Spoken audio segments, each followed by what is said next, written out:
নমস্কার বন্ধুরা, আশা করি সকলে ভালো আছেন, সুস্থ আছেন। ছেলেটা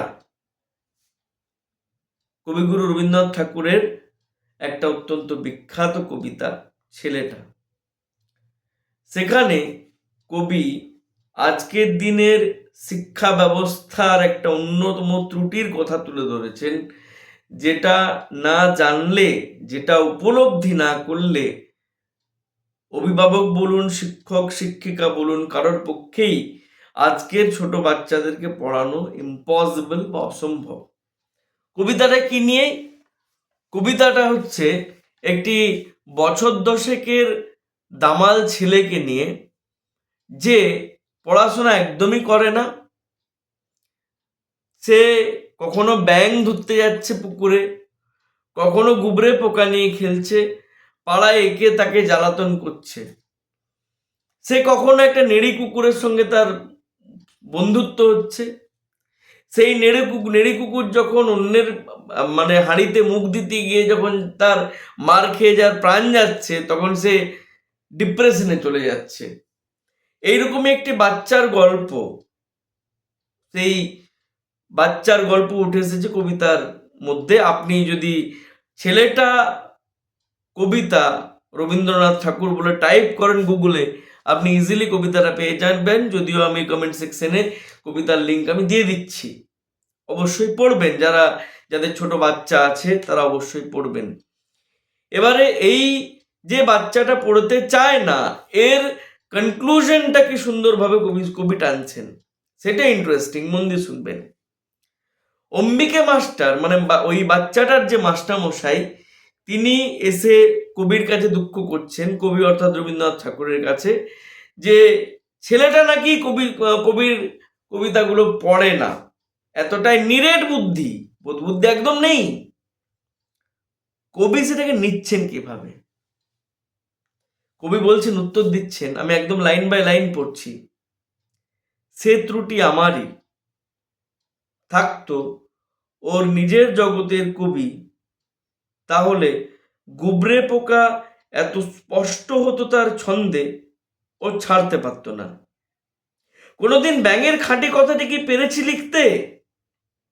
আর সেই নেড়ি কুকুরের ট্র্যাজেডি, এই যে গুবরে পোকা, ব্যাঙ, নেড়ি কুকুরের ট্র্যাজেডি, এইগুলো কি? এইগুলোই হচ্ছে ওই বাচ্চাটার জগৎ, তার বেড়ে ওঠার জগৎ। এইগুলো নিয়েই সে বেড়ে উঠ তাহলে তার পড়াশোনার মধ্যে, তার সিলেবাসের মধ্যে, তার দৈনন্দিন জীবন, তার প্রাত্যহিক জীবনের রিফ্লেকশন যদি একটি বাচ্চা না পায়, যদি সে তার সিলেবাসের মধ্যে নিজের লাইফে রিফ্লেকশন না পায়, নিজেকে রিলেট করতে না পারে, তাহলে একটি বাচ্চা পড়তে কখনোই চাইবে না। আর এটা আমাদের সিস্টেমের সবচেয়ে বড় ফ্যালাসি।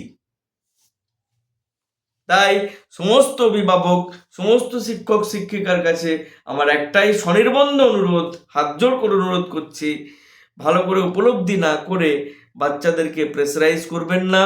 বাচ্চারা অত্যন্ত সফট নেচারের, ওদেরকে এখন গড়ে তোলার বয়স এটা।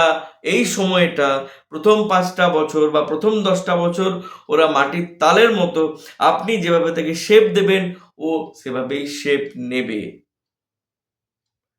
তাই আমি তো না হয় সামান্য একজন স্কুল টিচার, আপনি অন্তত রবীন্দ্রনাথকে অনুসরণ করুন। তিনি অন্তত দেখতে পেয়েছিলেন যে সিলেবাসের যে ফরমেশন, সিলেবাসের গঠনে বিস্তর ত্রুটি বিচ্যুতি আছে। আজকের ডেটেও সিলেবাস যে তৈরি করা হয়, সেটা কতটুকু বাচ্চাদের প্রয়োজন অনুযায়ী, কতটুকু বাচ্চাদের মন মানসিকতার কথা মাথায় রেখে তৈরি করা হয়, এটাও একটা ভাববার বিষয়। শুধুমাত্র একতরফা বাচ্চাদেরকে দোষ দিয়ে দিলে বা তাদেরকে মারধর করলে, বকাঝকা করলে তাদের প্রতি কি একদমই ইনজাস্টিস হয়ে যাবে না? একটু ভেবে দেখবেন। যাই হোক, ভিডিওটি যদি ভালো লেগে থাকে অবশ্যই লাইক, কমেন্ট এবং শেয়ার করে দেবেন। এবং আগামী দিনে ভিডিও কোনো পার্টিকুলার কন্টেন্টের উপরে যদি ভিডিও চাইছেন, সেটাও অবশ্যই রিকোয়েস্ট হিসেবে দেবেন, আমি রাখার চেষ্টা করব। আপনার মূল্যবান মতামত সবসময় আমাকে উৎসাহ যোগায়। সবসময় একটা জিনিস মনে রাখবেন, আমি যে কোনো ধরনের মতামতের মতামত গ্রহণ করতে স্বচ্ছন্দ এবং সাবলীল। যাই হোক, সকলে ভালো থাকুন, সুস্থ থাকুন, সুরক্ষিত থাকুন। শুভরাত্রি।